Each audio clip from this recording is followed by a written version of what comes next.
अच्छा, तो हम आज आप लोगों को नाड़ी ज्ञान के बारे में सिखलाई देंगे।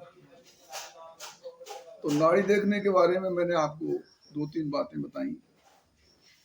पहली बात, जो ब्लड है उसको हार्ट कलेक्ट करता है और उसे वितरण करता है। तो जब वितरण करता है तो धमनी नाड़ियों के साथ वो पूरे शरीर में भेजता है, आर्टरीज कहते हैं। और जब कलेक्ट करता है तो वेन्स, जिन्हें सिराएं कहते हैं, उनके माध्यम से। क्योंकि ब्लड जो है पूरे शरीर में वितरित होता है, तो ब्लड के साथ वो सूचनाएं भी प्राप्त होती हैं कि कहाँ कहाँ क्या क्या समस्या, किस अंग में क्या समस्या। हालांकि ये काम नर्व्स का है, नाड़ियों का है, जो ब्रेन का सेंसेशन देती है ब्रेन। लेकिन इसके साथ साथ मैं ये बताना चाहता हूँ कि कुछ सूचनाएं ब्लड भी ला करके देता है, ब्लड भी ये सूचनाएं कलेक्ट करता है। तो ये सूचनाएं फिर धमनी के माध्यम से भी पहुंच सकती है। तो इन सूचनाओं को कलेक्ट करने के लिए, जानकारी करने के लिए, हम जो ये आर्टरी है, ये हाथ का जो पहुंचा है, इसके नीचे ये जो स्थान है, आप देखिए, इस स्थान से हम उन सूचनाओं को हासिल करते हैं। तो इसमें स्त्रियों का बायां हाथ और पुरुषों का सीधा हाथ, दाहिना हाथ देखा जाता है। उसका कारण है कि नाभि क्षेत्र पर जो नाड़ियों का गुच्छा होता है वो कच्छप की शक्ल लेता है, और कच्छप का जो सिर है वो लेफ्ट एंड राइट में और थोड़ा इंक्लाइन होता है।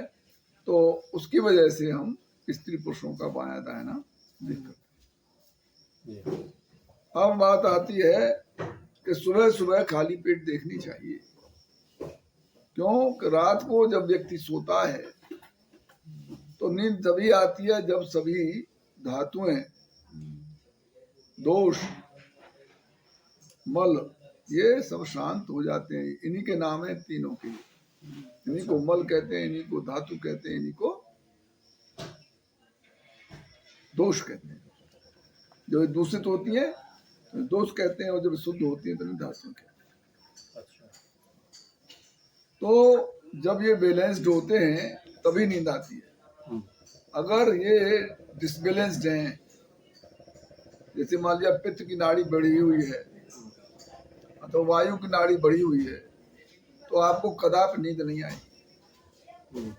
तो जब आप नींद में गए तो इसका मतलब यह है कि आपकी नाड़ियां अब बैलेंस्ड, और जब आप जगे तो उस वक्त तक वो बैलेंस्ड थी, और 1-2 घंटे, 3 घंटे, 4 घंटे तक वही क्रम बना रहता है। उनको अपनी पूर्व स्थिति में आने में समय लगता है। तो इस तरह से अगर सुबह सुबह हम नाड़ी देखते हैं तो हमें उस नाड़ी के बारे में, उस धातु के बारे में पता लग जाता है जो प्रभावित थी। इसलिए सुबह सुबह देखा जाता है। खाली पेट इसलिए देखा जाता है कि खाना खाने से, खाने के प्रभाव से भी नाड़ियों में परिवर्तन होता है। जैसे आपने मान लिया तामसी भोजन किया, ज्यादा मिर्च मसाले गरम चीजें खाई तो पित्त बढ़ा देंगी।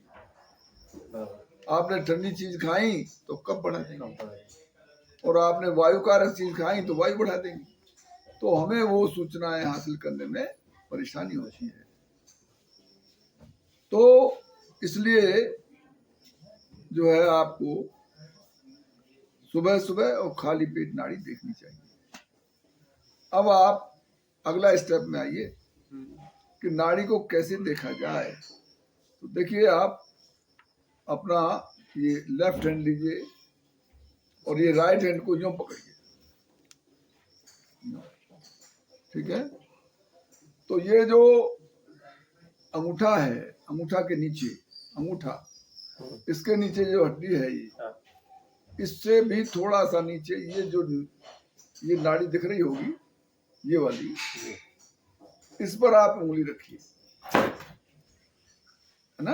हाँ, तो यूं आप देखेंगे, यूं इस तरह से, तो आप इसमें कुछ रिदम देखेंगे।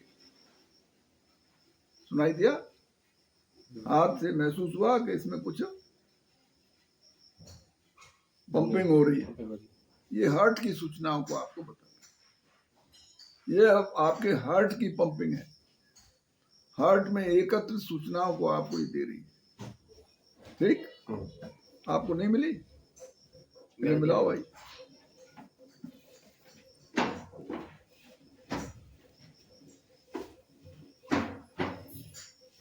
इसका एक तरीका और है कि पूरी उंगली रखो यूं, तो जहां वो दिखाई देगी, सुनाई देगी, वहीं से तुम उसे वहीं में पूर्वों को ले जाओ। मुझे सुनाई नहीं दे रही है। मैंने तो गलत पढ़ा। तो सही तो है। हाँ, हाँ, यहाँ पे भी नहीं आ रही। अच्छा, मेरा हाथ भी तो वैसा। चलो हम बता देंगे, आगे सिखा देंगे इसको। ठीक है, तो ये इस पे उंगली रखते हैं। हाँ, आगे। आ गई? चलो आ जाना चाहिए। हाँ, नहीं तो पता जरूरी लगा आना क्या। खैर, तो इसमें देखिए ये 3 उंगली हमने देखी है। तो ये जो उंगली तर्जनी है, इससे वात का पता लगता है। जो ये अनामिका है, ये तर्जनी है, ये अनामिका है, और ये मध्यमा है। ये कौन सी है मध्यमा? आप जानते हो? हाँ। मिडिल। मध्यमा।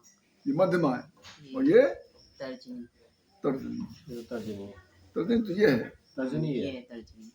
तर्जनी, मध्यमा, और ये रिंग फिंगर अनामिका। अनामिका। ठीक है, तो इन तीनों उंगलियों से ही सब पता लगता है।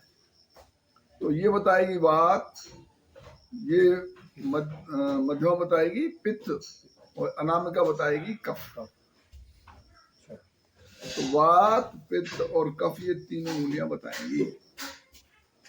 ठीक है, जैसे यूं रख लिया हमने, तो इसके नीचे जो धड़कन है वो वात के बारे में बताएगी, इसके नीचे जो धड़कन है वो पित्त के बारे में बताएगी, इसके नीचे जो धड़कन है इस वाली के, वो कफ को बताएगी।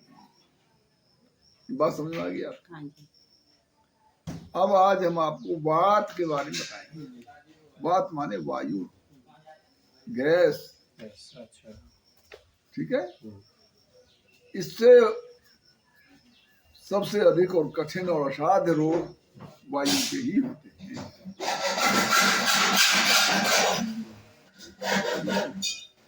तो अब आपको इस पर ध्यान रखें। इस शास्त्रों में कहा है कि, संस्कृत में श्लोक है इसका, नाड़ी धत्ते मरुत योगे जलों का सर्प योगितम। नाड़ी धत्ते मरुत योगे जलों का सर्प योगितम। जलों का सर्प योग। तो नाड़ी धत्ते, नाड़ी ग्रहण करती है, धारण करती है मरुत योगी वायु को, वायु को ये बताती है। अब इसकी 2 चाल होती है। जलों का सर्प योगितम, जलोका की तरह और सर्प की तरह चाल। जलोका कहते हैं लीच, जोंक। अच्छा, जोंक कैसे चलती है? चलती है,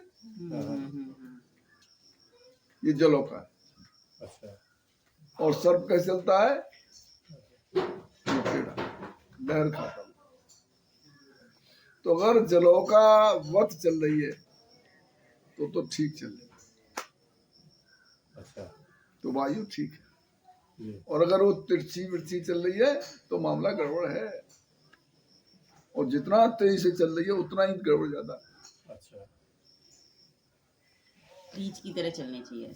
लीच की तरह ब्लड ऐसे सर्कुलेशन ऐसे ऐसे होना चाहिए। यूं बराबर। यूं नहीं चलना चाहिए। यूं चलेगा तो समझ लो गड़बड़ है। नाड़ी धत्ते मृत्युयोगे जलों का सर्प योग। ठीक, एक बात। अब हम ये देखेंगे कि ये नाड़ी इससे पता लगी, लेकिन वायु के तो 5 भाग हैं।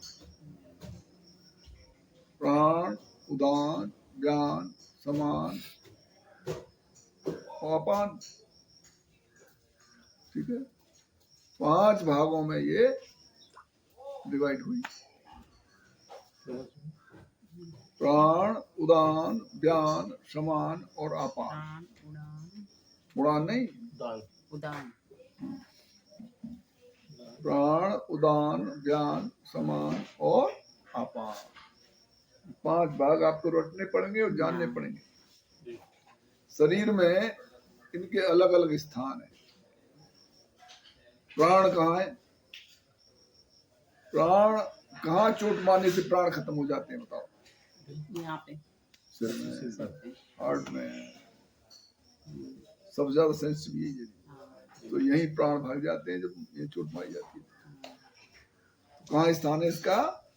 सिर पे हाथ सिर और हार्ट। ठीक, प्राण का स्थान हो गया आपको। अब आता है उदान।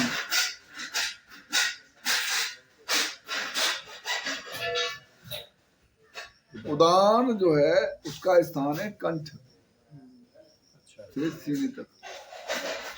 डकार आती है, जलन होती है, दाह होती है, जो कंठ में परेशानी होगी तो कौन बताएगी? उदान।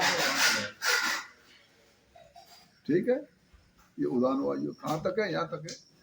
यहाँ से तो प्राण समझ में आ गई, उदान समझ में आ गई। अब आया ज्ञान। ज्ञान पूरे शरीर में व्याप्त है। अच्छा। ज्ञान वायु पूरे शरीर में व्याप्त है। जब आदमी मर जाता है तो उसके कपाल को फोड़ा जाता है। हाँ। तो वहां ज्ञान वायु को मुक्त किया जाता है। और भी बहुत सी वायु है, उपप्राण कहते हैं। देवदत्त, कल, धनंजय, कूर्म और नाग, इनके नाम। देवदत्त, कूर्म, धनंजय, नाग, कृकल, ये उपप्राण है। ये 5 वायु और हैं, लेकिन इन पर हम नाड़ियों से नहीं देखते हैं। अच्छा। हम नाड़ियों को सिर्फ इन 5 वायुओं को ही देखते हैं। प्राण, उदान, ज्ञान, समान और अपान। तो ज्ञान मैंने कहा बताया? पूरे शरीर में। अब ज्ञान के बाद आता है समान। समान वायु का मुख्य स्थान कहाँ है? ये नाभि क्षेत्र, पेट क्षेत्र। यहाँ से ये जो पोर्शन है ये किसका है? समान समान वायु का। अगर पेट गड़बड़ है तो समान वायु बताएगी? लिवर बताए, लिवर को बताए। तो हम कैसे पकड़ लेते हैं कि भाई तुम्हारा पेट खराब है, भाई तुम्हारा लिवर खराब है? तो हमें पता लग जाता है कि इसका समान वायु गड़बड़ हो रहा है, इसलिए हम उसको रोग को बता देते हैं। इन वायुओं से रोग कहाँ कहाँ ठहरा हुआ है और किस वायु के क्या क्या रोग होते हैं, इससे पता लग जाता है। ये समान वायु है। अब आगे आता है अपान। अपान यहाँ से बस्ती क्षेत्र तक, नीचे तक जो गैस पास होती है वो अपान। नाभि से नीचे को जो भी इसमें जो भी रोग होते हैं, जैसे महिलाओं में यूट्रस के रोग, आपके पाइल्स, आपका पेट पेट साफ न होना, बराबर। है ना, इस तरह के जो रोग हैं वो इस वायु से पता लगते हैं, अपान वायु। हाँ, अब हम इनको कैसे देखें? ये तो हमने उनके स्थान बता दिए, ये कहाँ कहाँ ये वायु रहती हैं, जी, और अगर इनमें से कोई सी वायु गड़बड़ पाई जाती है तो वहां उस स्थान पर रोग है। बराबर। क्लियर? तो अब ये जो उंगली है तर्जनी, इसके 5 भाग करो। 1 2 3 4 5। ये टिप, ये बड़ी सेंसेशन है। हम्म, ये कंप्यूटर है। जी, हाँ। हाँ, तो ये जो कंप्यूटर की सेंसेशन है, इसके इस पे है, नाखून के जस्ट नीचे। नाखून क्यों लगाया गया प्रकृति ने?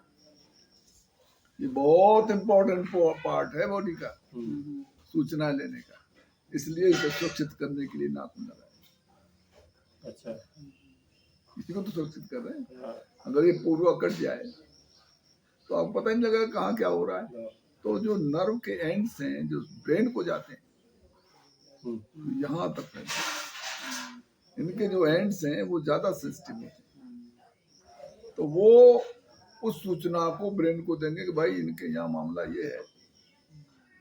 जी, तो इस चीज को आपको 5 भागों में बांटना है।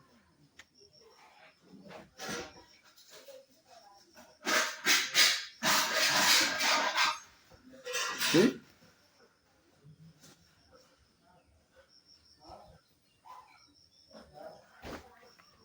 तो पहला जो स्थान है ये क्या बताएगा? प्राणवायु के बारे में। अच्छा, तो प्राणवायु के बारे में जब बताएगा तो प्राणवायु गड़बड़ बता रही है तो तुम क्या समझ लो कि भाई हार्ट में या सिर में परेशानी है।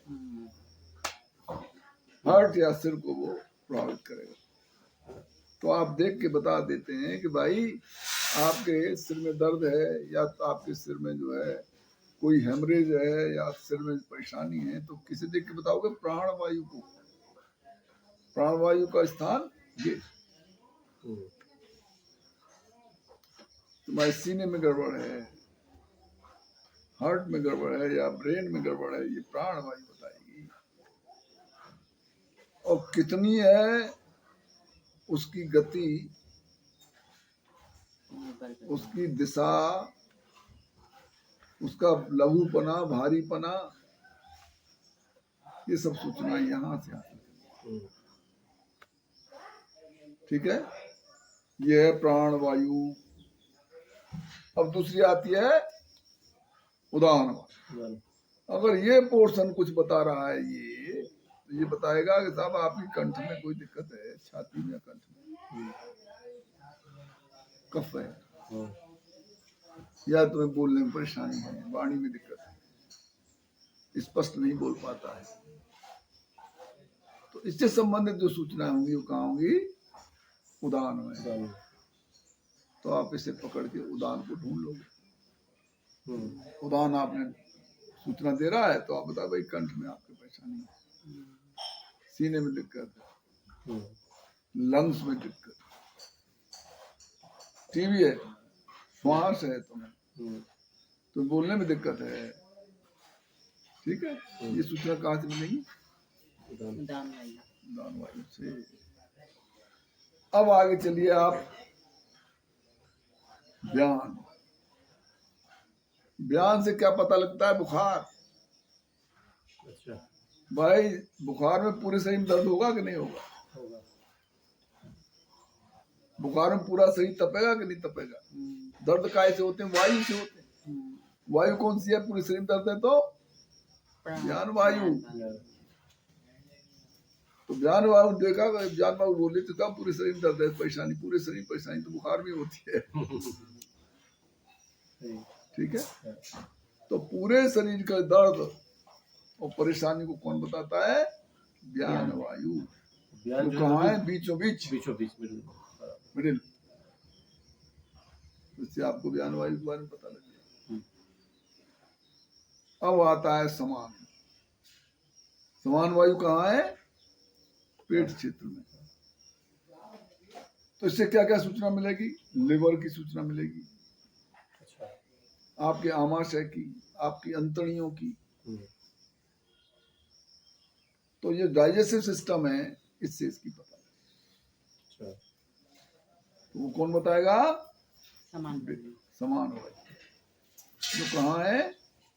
कोने पे, हाँ, एक से छोड़ के दूसरे। हाँ।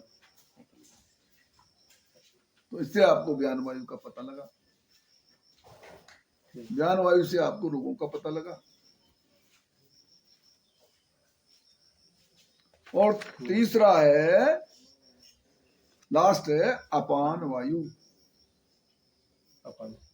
अगर आपका ये किनारा सेंसेशन दे रहा है, लास्ट वाला, तो आप यूटीआई इन्फेक्शन और piles, colon, rectum, anus, genital parts में दिक्कत बता सकेंगे। कैसे? अपान वायु लास्ट अपान वायु, यानी इस लास्ट किनारे से सेंसेशन से आती जाने। तो इस तरह से वायु संबंधी सभी प्रकार के रोगों को आप इस उंगली से पहचान लोगे। आया समझ? कोई डाउट? बड़े अब वायु, फिर इनके आवरण होते हैं। आवरण इन्हें अभी आज नहीं पढ़ाऊंगा, हाँ ये कल पढ़ाऊंगा। जी। हाँ जी आज इतना ही आपसे अभ्यास, हाँ और तमाम दिन इसी पर सोच विचार, रटना, पढ़ना और करना। ठीक है? इनमें आपस में एक दूसरे के आवरण होते हैं। तो उसको मैं कल बताऊंगा। हाँ जी तो आज आपको ये काफी बता दिया। हाँ काफी। आज वायु का इतना ही रहने। तो वायु का तो कई दिन चलेगा। वायु के बहुत रोग हैं, तो उन रोगों को आपको विस्तार से बताया जाएगा, और उससे संबंधित रोगों को बताया जाएगा, उनके उपचार भी बताएंगे। इस तरह से हम आपको डिटेल से वार्ता करेंगे। ठीक है? हाँ जी धन्यवाद। धन्यवाद गुरु जी।